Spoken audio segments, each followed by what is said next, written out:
The following program contains adult language, poor taste in jokes, racial slurs, political slurs, slants, and all sorts of things that, if you are sensitive and have a delicate constitution, you should probably go watch Teletubbies. You were warned. Hey kids, welcome back to Roto Talk.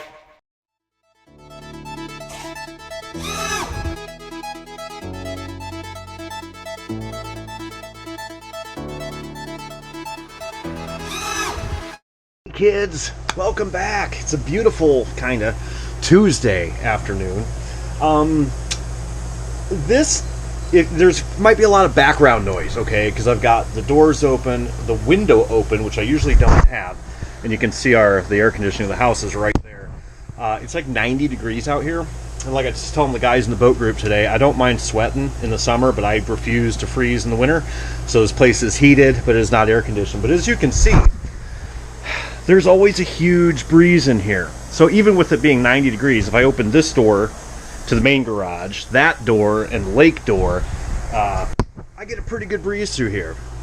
But we'll have a little bit of ambient noise there. And also you hear my high frequency cleaner over there, ultrasonic cleaner, cleaning something maybe. And my farmer cousin's kid. Mwah! Sorry, smoking hot wife interruption there. My farmer cousin's kid, little boy who's I call him my nephew, brought over a carburetor for me to clean for him. So I'm cleaning that out. So this video is going to be full of more than just full of shit. Oh, somebody's stuffing a duck? Like most of my stuff is. We're going to do some fun things. It's going to be a double header today. Just a couple things coming up. We're going to do this video today. And then I also ordered, just because I have a lack of kits to build that I haven't already built 1,000 of. Now there's a bunch of boats that I have built that are not on the channel, that I never did build videos on, like the Blazer Backlash, Gen 3, a bunch of them. I've built a zillion freaking boats.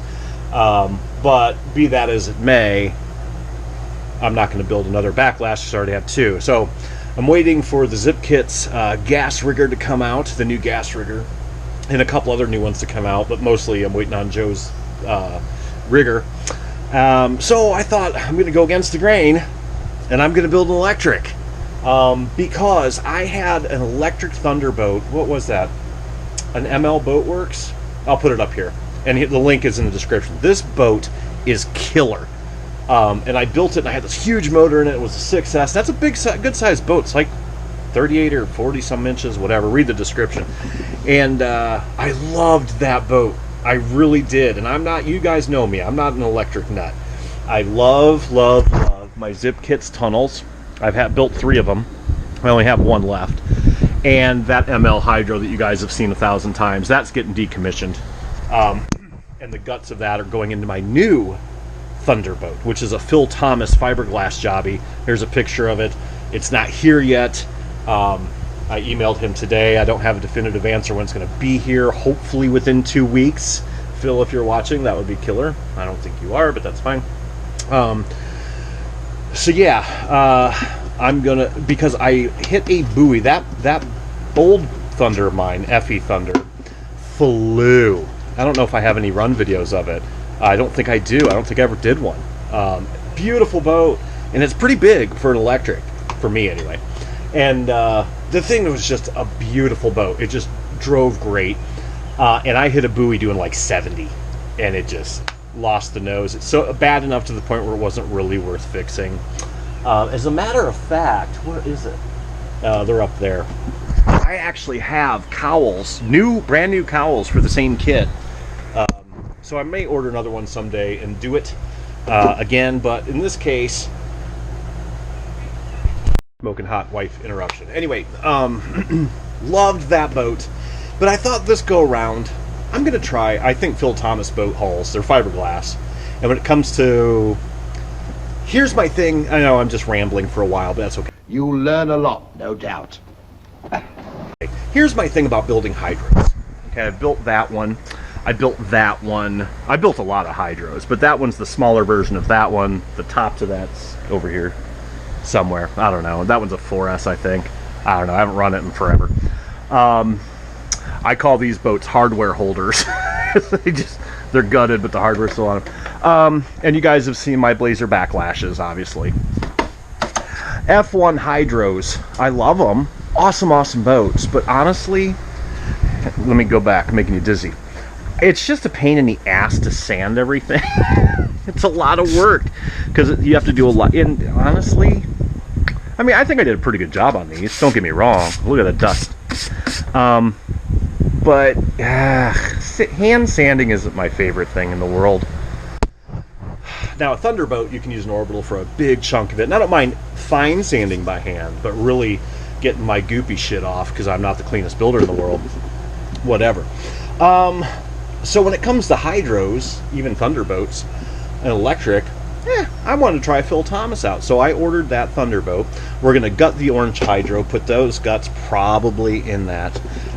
So that's going to be fun. We're going to do that on the channel. I might even do some paint tips. I'm not a pro painter by any stretch of the imagination, but I think I'm good enough to do an RC boat. I wouldn't trust myself to do an entire car professionally or anything like that. Plus, I don't have the facilities. But I'll give you some tips and tricks on painting because it's been kind of a hot topic in my boat group that we have. And again, if you want to join that, it's in the description. It is a private group. It is not a public forum. You have to be accepted by me to be in. And all you need is a sense of humor and a little bit of tough skin, and we have a lot of fucking fun. It's a good time. And we talk about boats a lot and everything else. RC cars, RC boats, RC airplanes, life, kids, wives, ex-wives, whatever. We have a good time. So if you just want some buddies to hang out with, we all come and go throughout the day and night. It's fun. Anyhow, so we're going to do that Phil Thomas. The other video that I'm going to start doing, this is another thing that came up in the boat group, is this morning we were talking and I said, one of the things I like doing is restoring crap. Tractors, I used to do here. Well, I always restored motorcycles. I restore guitars. I'm a big guitar nut, as some of you may or may not know. I've had over 300 guitars. I went to music school, played guitar since I was 10. You know, I'm a big, guitar is my main thing, besides work, obviously, and then boats. So I'm a kind of a restoring junkie, and I used to buy boats off of eBay, you know, for restoring, like old nitro tunnel hulls, and I still buy old school nitro engines, even though I don't really run a lot of nitro. I collect them just because it's fun. And things like that. So we're going to do, and I'm probably going to start it today, kind of a hull salvage 101, because I have a killer hull that I really like. It's a big mono. It's a fiberglass 53 inch, and it's really not trashed or anything. It had a little bit of nose damage, and it's got holes from the old hardware I had in it. I'll throw a picture right down there of what it looked like when I used to run it in Ohio when I lived there. Huge boat, 53 inches without hardware, and it's fiberglass, and it's seen its day. It's not beat to hell, but I want to kind of bring it back to raw, and I'm just gonna go over some tips and tricks with that. We'll just have a fun series with that until the Phil Thomas gets here. So we do have some neat stuff to do, but that brings me to today's video. Some of you may remember this. Uh-oh. That was a bad fucking day. Goodbye, old friend. You've served me well.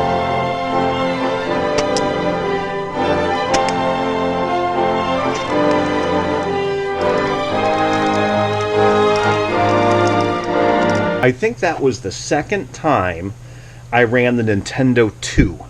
So there's been 3 Nintendo boats, okay? They've all been flat bottom crackers. The first one was the first one I built like a zillion years ago in Ohio. It was silver, then I repainted it to white. I beat it to death, and, you know, it died. I built another one. That was the one you just saw crash. That was the second run of that boat, and a lot of you have seen there. That is a video on this channel where the switch failed. That's what I ended up determining was the switch in it had failed. And then, hang on a second. All right, scratch that. Anyway, the switch had failed, second run, brand new boat, and it was a cool cracker. It was great. Oh, my fucking dog. I swear to God. Hang on. My neighbor's mowing crew is out there, so it's going to be even louder with shit. Anyway, you guys saw that crash. If not, you just saw it again. Brand new boat, looked similar to this one. Almost identical. The stickers are different, but you can see this one's called the Retro 3. This is the third Nintendo boat, which has survived a while. And that failed because of a switch. Then those were the old school slider switches, because no matter how watertight you make a boat, I'm sorry, the odds of you making it perfectly watertight are slim to none, especially if you flip and the water's exposed for a long time, so you get your rescue boat out there and things like that, right? So you get corrosion, the white corrosion that you see on the slides of the switch, and that can give you intermittent connection errors. And if it goes like that and your throttle's wide open, unless you have an engine kill safety, which we've talked about those before, where if you lose power it just automatically kills the engine, that is a very smart thing to do. You can get them for 30 bucks. I've made them out of relays myself. I just have too many boats to make it cost effective, to be honest. Now if you have an expensive boat, you know, like you got $1,000 fiberglass jobbies or boats you just absolutely love, or you only have two, I kind of recommend doing that. But in this case, what we're going to do today is I went to these switches, which I did videos on. See that? And they are technically waterproof, supposedly. Water resistant. But again, I've had problems with these. Now, don't get mad at me. A lot of you out there, I just bought those off Amazon, you fucker. They still work pretty well. I have not had a problem with these. I've had them get a little sticky, but I've never had a boat crash from one. But one of my buddies in the boat group, he had a switch fail or a battery connection, whatever it was, same principle. And he flipped his boat, kind of like what you saw with this, only it was on land, and the motor ran, it was a 26cc, until it seized. And he's going to send it, I believe, to me, and we're going to do a rebuild of that 26 to Noah on the channel, which is also another thing we're going to do. So I'm like, I'm done. I'm done with these fucking switches. Water and electronics don't mix real well. Not your best thing. And it's not because water is not conductive. I mean, it is, but not to what you think. You can take a LiPo battery plug and put it in the water and it's not going to short it out, even with salt water. But with the corrosion and the rust and all these things, so I'm doing something that I did not invent this. I have seen this in electric boats a couple of times. And now I'm not a huge electric boat guy, so maybe you guys that are big into electric boats are like, yeah, no shit, dude. But for us gasser guys, this is going to come as new. So what we're going to do, I'm going to show you what this little trick is. So we're going to take a soldering iron, and I'm going to disconnect this switch. Hopefully I have enough wire on here. I have not checked it. I probably don't. So I might have to add, yeah, we're going to have to add some wire. Alright, so you see that? This was connected to the switch, and then this one. So I need to pull this. Let me go ahead and get this wire a little bit longer. So, and I'm not even going to video that because I'm going to explain some other things. I'm going to get that a little bit longer, and then we'll be right back. We've lengthened those wires a little bit. So now if you can picture this, because I'm not pulling this out, this is the receiver in here, right?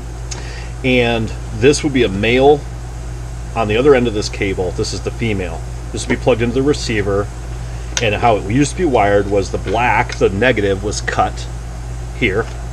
And it went to one side of the switch. The other black went to the other side of the switch. And that's how we connected the circuit. Very basic.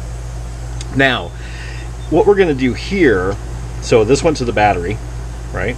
Now, if I plug this in straight up right now, we have power, all right? So if I turn that on and turn on my radio,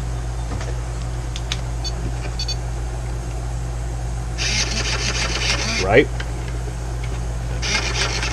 No switch. So what we're going to do now, we're going to take this, and normally if we were putting in this switch, we would cut this and put it on that switch, right? So we're going to cut this again. I just needed more room. We're going to cut it. Now, this is all prototype.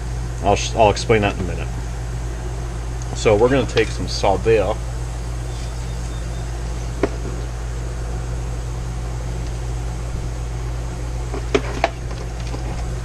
You're soldering next to a gas bag, you fucking fool.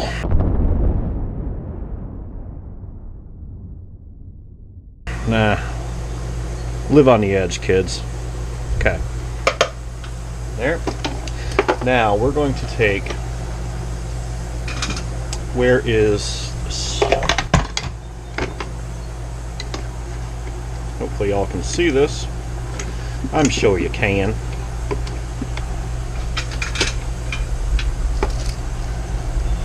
Am I doing this right? Yeah, okay. Just making sure I'm on the right side. Put a little bit of solder in there. Doesn't have to be fancy. Now, so what this is an XT60 connector. These are used on LiPo batteries for quadcopters, things like that. I would probably use an XT30, but just because I have a bunch of XT60s from the quad days, this is how it's going to roll. Okay, so what we're going to do is we're going to take, we already tinned this side. Kind of hard to do and keep this in camera. Oh, come on now. Okay. So remember, we cut this black wire. The positive is still going through. Oh, we need to get some tinning in there. The positive is still going through to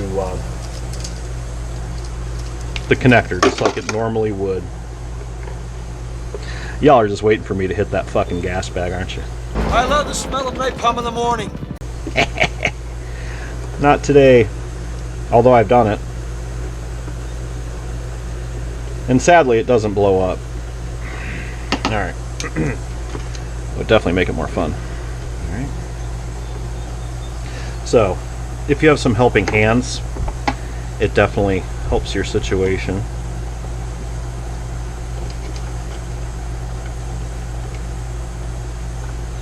I'm just being lazy. Again, I'm going to take this apart and do it right. I'm just doing this for aesthetics right now. Not a very good joint. That's okay. So, something to that nature. If you want, you can put some heat shrink. Now, for those of you, and there's a lot of you out there that have my radio box, because I told you guys when I designed it, if anybody wants this radio box set up, email me. I will send you the file for free. Files, there's 3 or 4 files, and you can 3D print them yourself. This is a universal box I use in every boat except like F1 hydroplanes, because they're usually built in. But anyway, and riggers. Or if you want it, I'll even print it for you, and I'll charge you shipping and 20 bucks. I don't, I'm not making money off it. I don't care. So those of you that have this box already installed, I've redesigned a lid, and you can just reprint the lid for this procedure. You don't have to pull the whole box. All of my future boxes are going to this method after new builds. So, and this is just prototype. I'm going to make this nicer. Okay, so you're going to be like, that's really hack. So what we're going to do is we're going to stick this connector in here, just like that. Now, how I would do this, we're going to take some CA glue. This is not going to be watertight. I'm going to take some CA glue, take some activator, done. Alright. Then, what I would do to waterproof this, believe it or not, is I would just take hot glue. You are probably going to leak in between these two. Hot glue or silicone, whatever you want to do, and just goop this. Now, like I said, I'm going to make a nicer version where this, you'll be able to literally just, this will be all encapsulated, and you'll be able to fill it with silicone and be done. Or you'll be able to fill it with hot glue, honestly, and be done. That way it won't leak, because this will leak. Even if you silicone the edges, it will leak through the connectors. So I'm going to make this fully encapsulated, but I wanted to do it like this for the video so you could see how this was working. Okay? Then this is going to fit in there just like the old school lid. Okay, it's going to be the same thing. Now, future radio boxes are not going to have this switch hole here. I haven't decided exactly where I'm putting this on the side, or maybe I'll just keep it in the lid, honestly, because it's kind of easier to do. Now, be right back. Now what we're going to do, this is actually guitar wire. Hang on a minute. We're going to make an ignition key. Okay, so y'all, if you know anything about electronics, you probably know where this is going. Now, while I'm doing this, I'm going to explain something. The reason I think this way is going to be better, I know it's going to be better. A, it can't fail.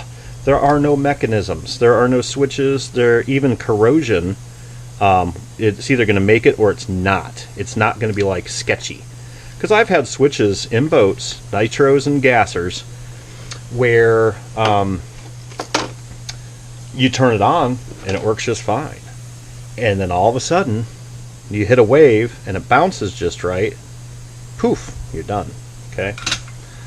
All of a sudden the connection breaks and whatever else. So this is fairly foolproof. So this is just a cap. You don't even have to do this part if you don't want to. So this is an ignition, like a little ignition key.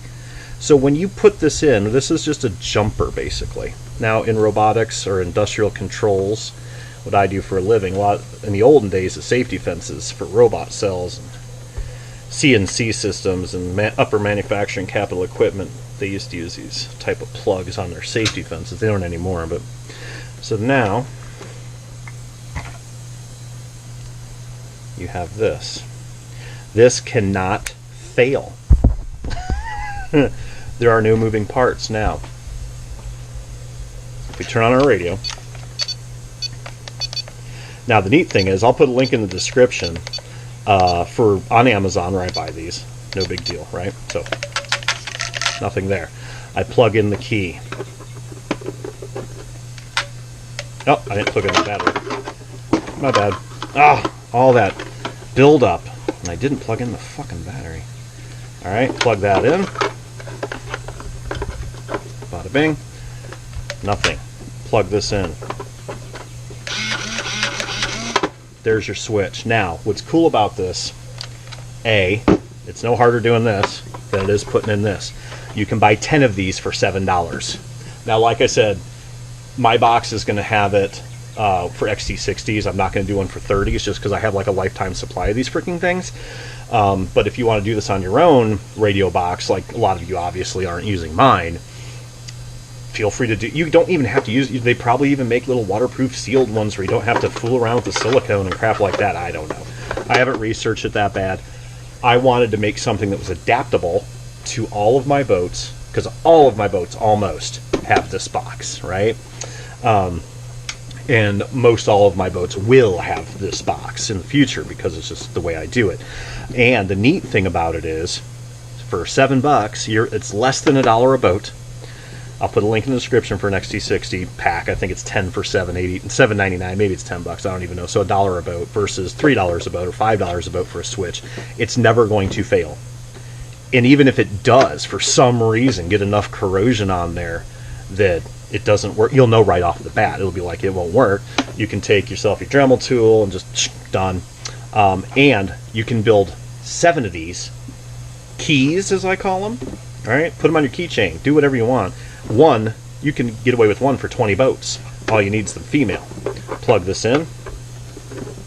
You're now hot.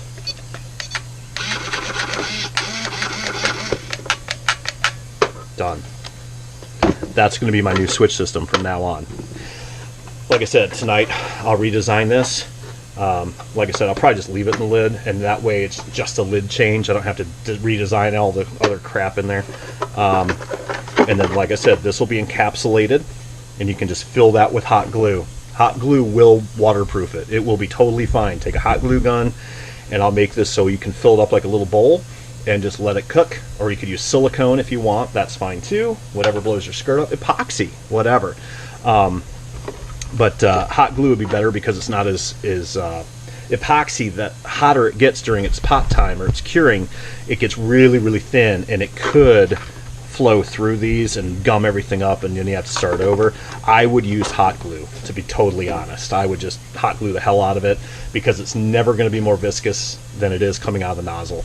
And once it hits this cold surroundings, it won't leak through. And that's how I'm going to do it. It will work fine. I'm not even remotely concerned about it. So there you go. And in future boxes, this hole for the switch will be removed. But for those of you that like this idea and you already have the switch put in, leave it in there. It's plug in the hole. It'll be fine. So until later on today, keep dry side up, kids. Bye.